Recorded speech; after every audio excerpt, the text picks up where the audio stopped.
Greetings, good people. Welcome back to another edition of Leaders and Learners, where we all know that the best leaders are lifetime learners. And today we get to sit with the powerhouse that is Dominique Madison. She is a trailblazer, a storyteller, an unapologetic force in the industry. From breaking barriers in her career to staying rooted in family values, Dominique's journey is nothing short of inspiring. Okay. So let's get ready to have some real talk, have some wisdom, soak up some of these gems that I'm sure she will lay down for you. Let's dive into the world of Dominique Madison. How are you? I'm wonderful. How are you? I'm blessed. I'm blessed to have you here.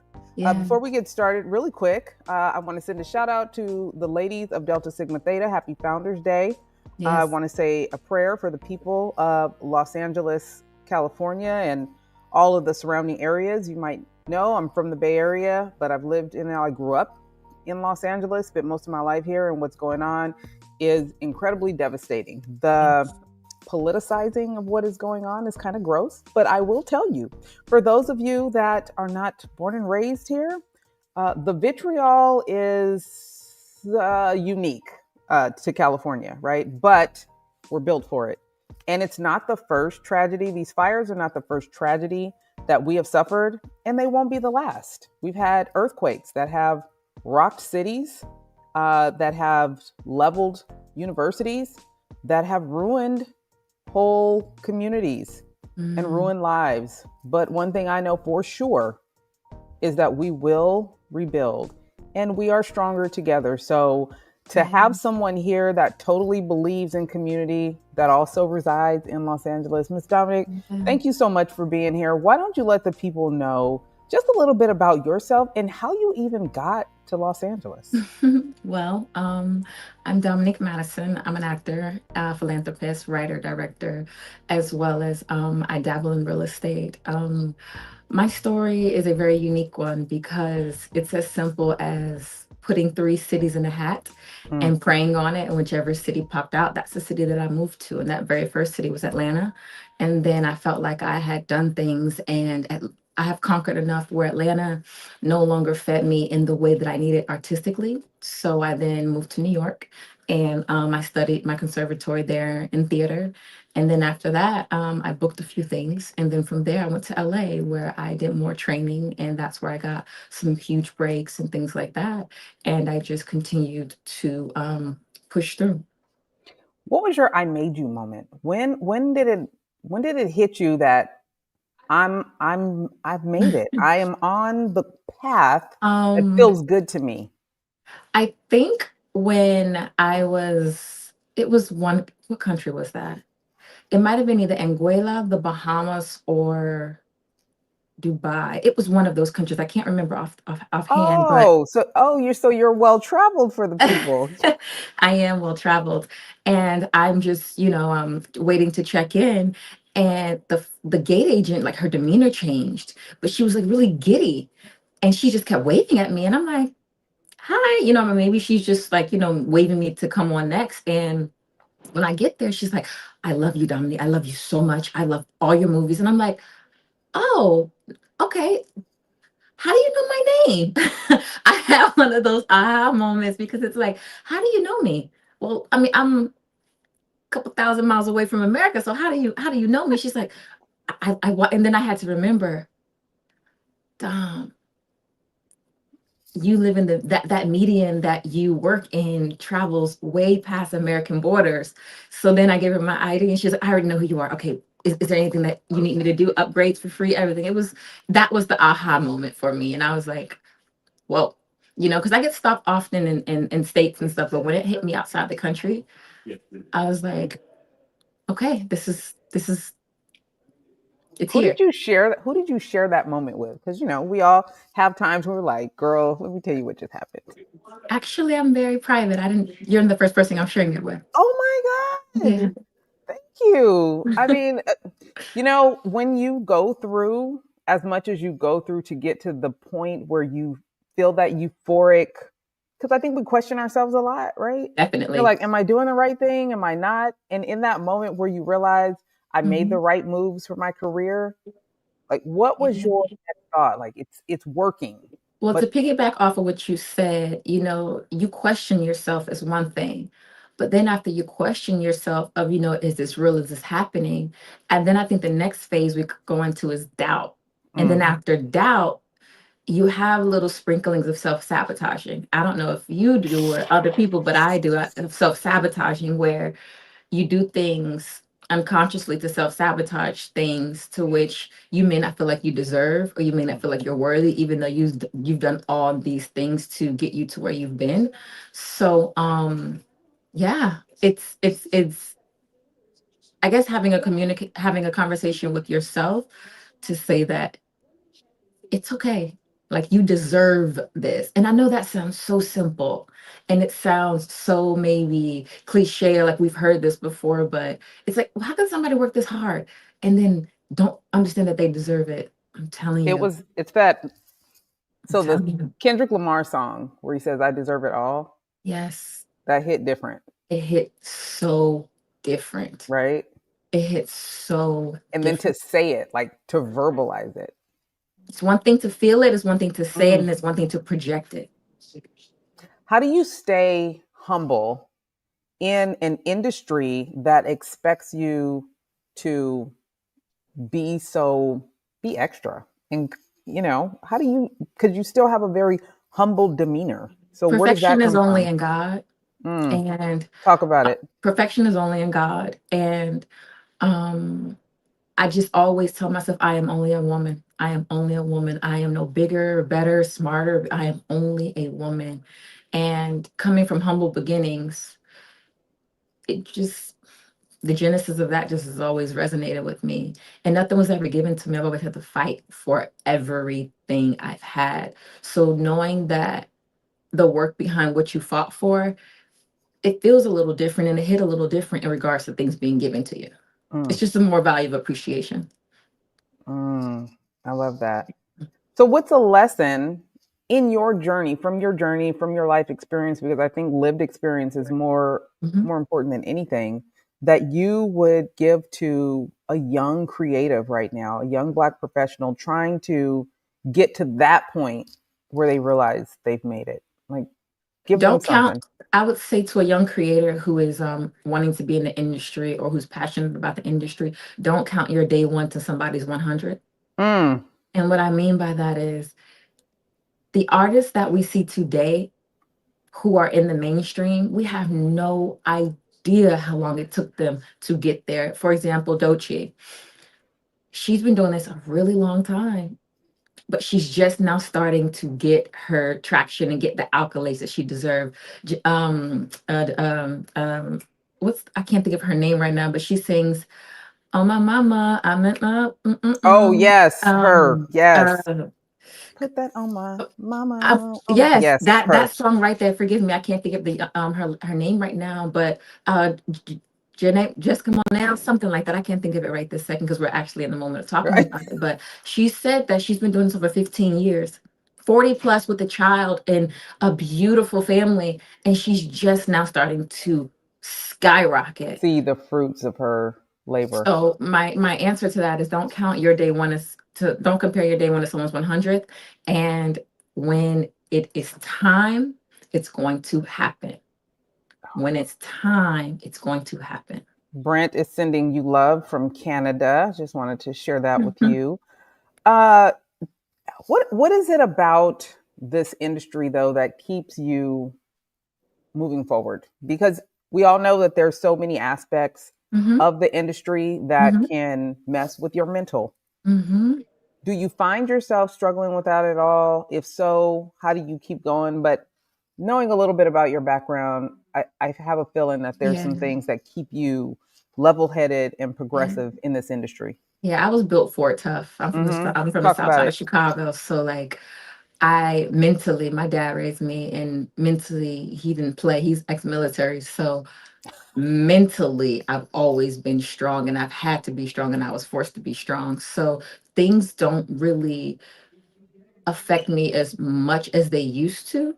Hmm. Um, but also understanding just timing, understanding if people are rude, it's bigger than you and they're going through things and it has nothing to do with you. If it's rejection, sometimes rejection is a blessing because that means that God has something bigger and better in store for you. I mean, it's so many things that we could speak on, but what truly keeps me mentally strong is knowing my worth. Are you a daddy's girl? I am. I felt that. Yeah. How often do you still talk to him? Like, what is I y'all's used relationship? my dad is passed. Oh, he did. He yes, he transitioned in 2017, but the building blocks of the foundation are my core. Okay, so totally off script. My grandfather was my father. He Wow. stood in his place, so we had that relationship. And I Hmm. find myself, okay, still feeling like I'm trying to please him or make him proud, even in his absence. And sometimes to a fault, because I realize he can't be here to tell me, like, I'm proud of you or that was good or guide me. And sometimes it might be a little obsessive, but I still find myself, I always say we have this dysfunctional relationship. I'm trying to please somebody that is no longer here. Do you have that?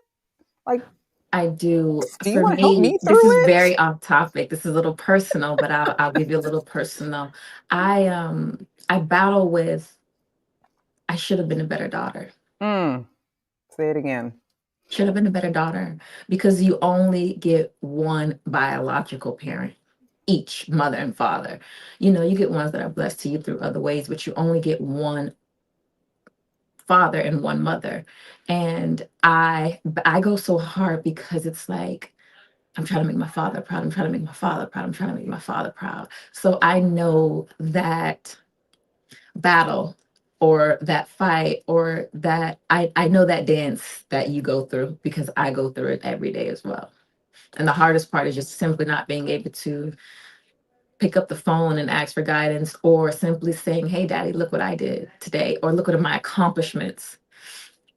And I think it's hard because right before my dad passed, I went through some of his things and Mm. like one of his letters he wrote was like, call your daughter and just tell her how much that like you're sorry and that you love her.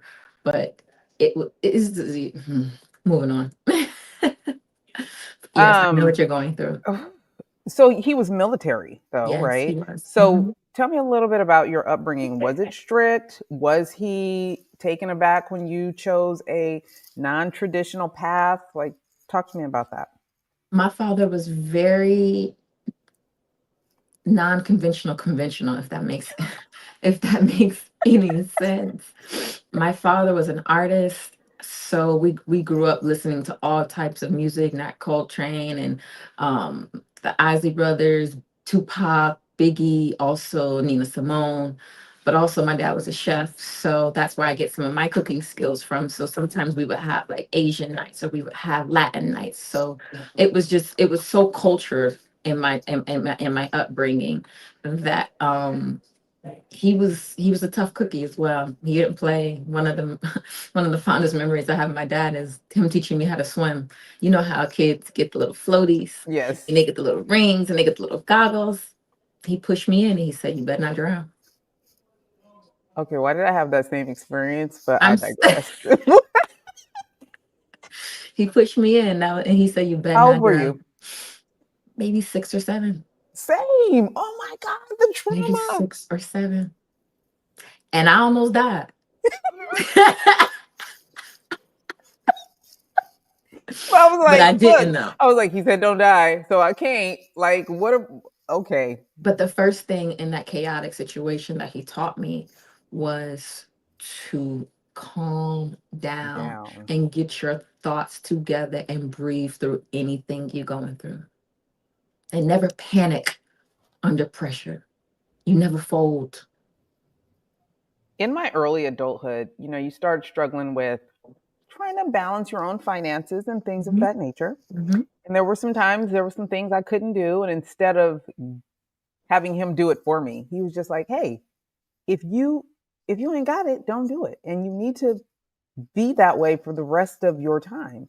Are there lessons that he has left you with that have allowed for you to do better in this industry? Like what Yes. what are those lessons that he left for you that you carry with you as you continue to pursue your career and into your adulthood? Because you look 12, so I wasn't, you know. Yes, but before I answer that, what was your fondest memory of your father Well, or my your grandfather. grandfather? Excuse me. So he was very alpha male. Our family is a part of the Great Migration, so from down south to California, Mm-hmm. Mm-hmm. and we lived in the Bay Area. My Mm-hmm. grandfather was a construction worker, Mm. and I would get up on days I didn't have school and actually go with him to his construction sites. So he was a foreman, and Oh, just they that tough. getting up, yeah. So just that getting up early in the morning and riding with him and watching him command other men. Like I learned that at an early age. Like it takes a different type of man to command respect from other men. Mm-hmm. Like they don't question him, they do what he say, whatever, right? And just being able to do that. We used to come visit his sister out in Los Angeles when I got 16. My fondest memory is probably we drove out here to LA going down the grapevine and he fell Mm-hmm. asleep and it was raining. And I was driving his truck, girl, like his F-150. And That he happened was to like, we me when better we not were going to Chicago. shut No, I'm up. serious. My father, we kept going around our exit because he was like getting sleepy. So I had to say, Papa, pull over. I drove about 3 minutes to get us home. I might have been about 9 or 10. Yeah, and on You that same trip, we went to the ATM machine. This is so funny. We went to the ATM machine, and money fell out of the ATM in front of the guy. And then he was like, the guy in front of us, like, don't use this ATM machine. It's broken. So then we pull up. My dad gets the cash out of the ATM machine, and what I do, I get out of the car and I go search for that man's money. I end up signing his money. I'm like, Daddy, look, I found it. It was got like the $300. Then I thought I was rich. You know that man made me pay for the gas money. there Okay. and back. Lessons, girl. Lessons. We learn in lessons. Yeah. Do you I think mean, it's strange that in our community and in our culture, we had completely separate, different houses, different upbringings, but our stories are in alignment with each other? absolutely. You But I don't think think that there is is something crazy? that is something that speaks to the strength of our culture, that speaks to the root of who we are as a people. I saw somebody had posted something recently about like Kamala or somebody being dignified, acting very dignified at certain events, and I was like, "But we are. That is how we are raised. Absolutely. It is Absolutely. rooted in us as a people to be good to other people, It even if is they're rooted in our not good to us." ancestors through the bloodline, and it's Man, come down and through, but that's for a whole nother especially meeting. the men back then. Men are Mhm. so different now. Is it just me? I'm like, who are these people? Who raised you? I'm not good because I say that all the But time now. that's I'd be the like, who thing. raised you? Nobody, Hmm. nobody raised them. Mm, They were raised off of part-time school, part-time parents, and part-time themselves. So mm, within that of not having that home that our grandparents had, they truly, it was babies raising babies. And then you had to bring in drug and crack. And then you had to bring in lack of foundation because yeah. it's being broken by either home, work, or drugs. And then on the third of that, you have to remember when the crack epidemic came into that era, good nutrition, good restaurants, good Yeah. grocery stores left our community. People say it's always about how you're being brought up. It's also about what you're putting into your body. Yeah. True. Real talk. I saw Jason Lee. He just won a city council seat out in Stockton, California. And I don't know how much you know about California, but Stockton's a been a bad place for a long time. Yeah, So I see him and Tiffany Haddish working on getting a grocery store into a certain talk about part of the it. community. Talk But you about would it. think, like, are you kidding me? There are places that don't have grocery stores. Yes, yes, yes. There are There are places places In California that don't have grocery stores in America, in America. It is but wild. Do you consider yourself a traditional woman? Like a traditional black woman? the foundation and the core values are very traditional, Hmm. but the thoughts and the actions are very Mhm. militant. I'm very militant. Are they really? Yeah. Give me an example. My thoughts of militant are example of I don't do anything off of emotion. Okay. I don't do anything off of oh, let's just like you sit and you map it out and you scope it out and Mm, you do the best thing for the common good. And on top of that, I always look at doing things 2 to 3 steps ahead. You know got what I'm it. saying? So if I choose a movie, it's not just for the now. It's like, how is this going to sit 10, 5 years from now? If I do a podcast or if I do an interview, well, what are you going to talk about? And how are these answers going to resonate and hit people within 5 to 10 years from now? Like this meeting that we have in these platforms, regardless of what level that they are, you have to realize that like you've been chosen to do something to make a shift, and my journey is simply to help as many people as I can with housing. Thoughtful and intentional. That's how Yep. you move. Yep. I can appreciate that. Yep. What right now would you consider having a successful career? What would define success for you right now? Success for me right now is being able to be the conductor of my own time, Okay. and that's success within any realm. Success to me is being able to wake up and not having to conform to someone else's time that I have to be on. Yes, I get it. I have to be on set on at time and I have to, you know, we have call times and things like that, but I have the choice to say no. Mm-hmm. So for me, success is one, having being the conductor of my time, and also success for me is um just getting mails from fans, or getting or walking somewhere and someone says how like married to a baller help them with their domestic violence trauma or something like that. That fills my cup over. Choices. Hmm. You want choices. You want to have the ability to have choices in everything that you do. Hmm. I love that. Yeah. So, married to a Balla. Hmm. Talk to me about that experience and covering that subject because you haven't been through that, right? I have. Hmm. Not on Tell the me not about it. so a little bit about it is that my her well when I first got the script, her name was Sky Washington, and my father Hmm. used to call me Sky. That was the nickname that he wanted to name me, but my mother went with Dominique, because she loved Dominique Wilkins, the basketball player. Oh my God. Yeah, so He's a my member of Phi Beta Sigma. Shout out. Okay, go ahead. yes. So my mother won that fight. So Sky, my father was in love with that name ever since we were a kid, and my family's maiden names are Washingtons. So the name hit me first, and then going through the scripts, I found a lot of things that were similar to us, as far as the domestic violence, as far as the shelters, as far as just running from things, people, places, past. There was a lot of truth in that. So within playing that character, it was like this time I'm grown, so my choices, within my choices that I choose to exude within the character, I get to choose. So Mm. it was really, really, really, really wonderful being able to bring Sky Washington to film. Okay.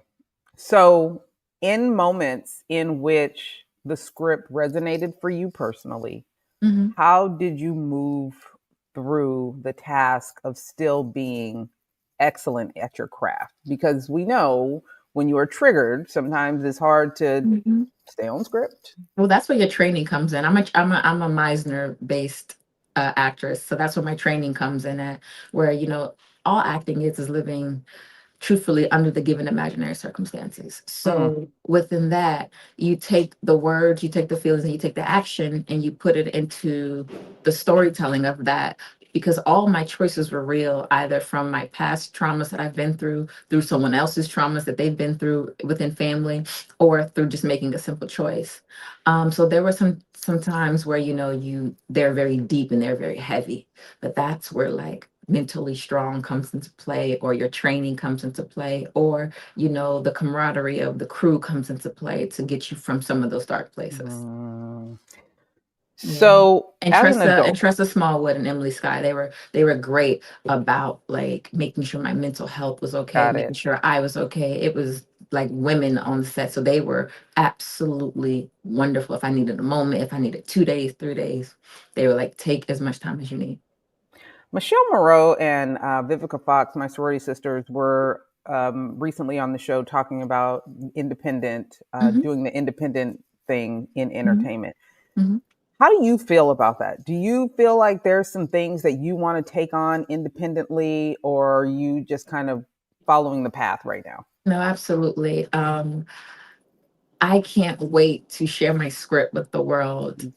Our stories are so special and they're so beautiful, and it's nice for our stories to be told in a way that are truthful and not downplayed or Watered down. watered down. Exactly. So, because all our stories aren't the same, like the titles, and it's not the same. There are so many different stories out there that are true to us that it's not the same. So within that, it's just I can't wait to share my story. I love that. So what's next for you? Tell us what's next. What do we have to look out for? How can we support you? What is next for Dominique? What's next for me as well? Married to a Baller has been. I'm gonna wait on that. I'm gonna wait on that. I'm not gonna speak too soon, but there are some great things in the works right Okay. Give me something personal you're looking forward to. now. Well, right now within my company, I am working on acquiring more land, Mm, and I want to build tiny homes or some type of structure for military veterans who are either um, having financial difficulty or single fathers, and I want to house them. And I'm going to get the government and grants and all those things to help me to combine to pay for it. did you say single fathers? Single fathers, yes. Wow. Okay. So my husband and I were talking about recently, we just started counting on our fingers on all the men we know right now that are single fathers. And I don't think the world really understands there are men out here really raising their kids. Like they Full are doing the daddies, damn full thing. jobs, full this. Yes, yes, it's real. Trust me. And that has always been a message that I've always wanted to get behind, and that's my brand. I am. That's my passion.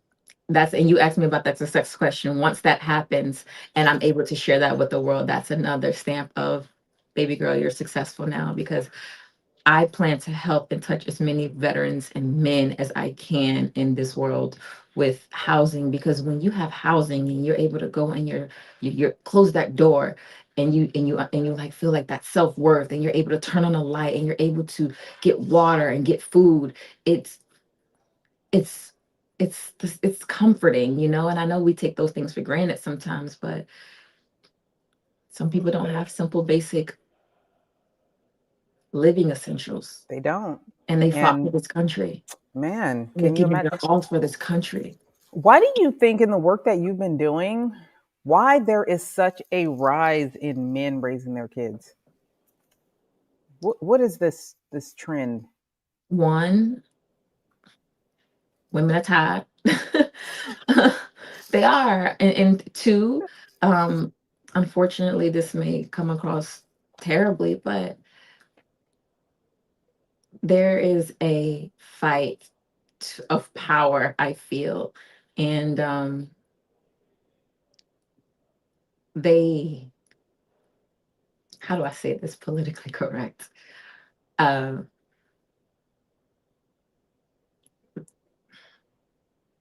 I'm just going to say men are stepping up to the plate. I'll just keep it simple. Men are trying to step up to the plate and take care of their responsibilities, and they want to be nothing like the men or the women who may have raised them or who didn't raise them in their lives, and they're really trying to prove a point to themselves. So one of my first memories when I went to Cal State Northridge out here in LA, a friend of mine, so it was me, my best friend, Mhm. and one of my fraternity brothers. Mhm. He asked us to ride with him to the hospital, and we were like, for what? He said, this girl just had my baby. And he went to the hospital. I didn't go. They went, drove to the hospital. Girl took the baby to his mom's house, his grandma's house, and raised that girl. Like, mom ain't been in the picture since forever. This was like 20 years ago. The I know girl's a off lot of men like now, that. like doing her big one. But for the most part, he literally went to the hospital and that baby was released to him and he raised his daughter. That was the first time I had ever experienced that and seen a Mhm. man Mhm. like really take the lead in raising Mhm. his child. I was like Mhm. 19, 20. Yeah. But I was like, this is Mhm. crazy. But even at that young of an age, 19, he was like, yeah, I'm not And leaving the my women don't daughter, fight. Mhm. and didn't fight at all. I Mm-mm. was like, what is going on? These those type of stories are dear to my heart because I mean the picture has always been painted in our community that men don't take care of their fathers, they're incarcerated, they're deadbeats. But if you look statistically at the numbers, those numbers aren't the same anymore. There are so many men who are taking care of their children right now. The numbers that used to be at one part of time, those numbers no longer exist anymore. So these stories or these cliche stories of what media tries to force down our throats are simply not true anymore. And to like piggyback off of what you said also, um sometimes women use children as weapons because they can't get back with the father, or sometimes they're hurt, or it's just these are the stories that I'm going to write about and tell and shed light on because they're interesting, first of all, but second of all too, they're true. And I think there is a real shift in our community, especially in the younger people. They say, oh, the young kids are lost. No, we're not. No, we're not. We're just doing it a different way. Different way, We're just doing it a different way. different way. That's it. And it may look foreign to you, or it may, how sometimes you can get a new hairstyle, but when she's starting, you're like, I don't know, girl, this might not be it. But once you get to the finished result, you're like, Like, I that's see what you. that's our approach in a sense of how I could like just bring it back metaphorically. No, young kids, we have per capita right now, there are more young billionaires on social media platforms and entertainment ever. Yeah, There are young kids right now who are fathers to young women who are having like the message is different. it is. It's It is. different, and I can't wait to rattle feathers because that's what I do. I like to talk about things that are uncomfortable to talk about. I always say we can simplify complex issues through conversation. And Yes. if we were less afraid of having some of these tough conversations, we might have Hmm. been able to solve some of these problems by now. Hmm.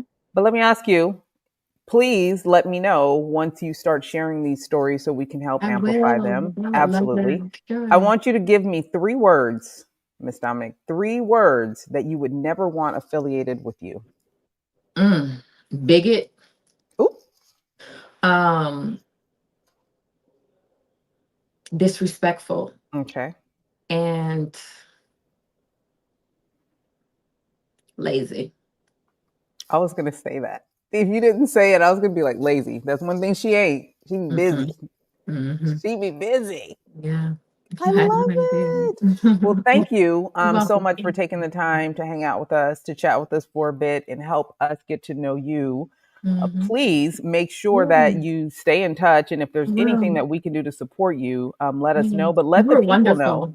You were Thank wonderful. you. You are wonderful. And I did have, listen, I enjoyed doing my research on you and everything that you've done because what we see on the screen is really only a small part of who you are. So I appreciate you sharing your talent with us, taking the time to chat with us today, and let the people know how they can continue to support Yeah, you for and sure. stay in the know of what's going on with Miss For Dominic sure. Madison. Well, the biggest thing is I have a CMOS company called Mossed Up CMOS, and I really believe in you are what you eat. So, we fast or we detox or we try to eat healthy, but vitamins and minerals are deplenished in the food right now with all these type of things that are going on in the world. So, my CMOS company that you could support is called Mossed Up CMOS, and Mm. it's spelled MOSSDUP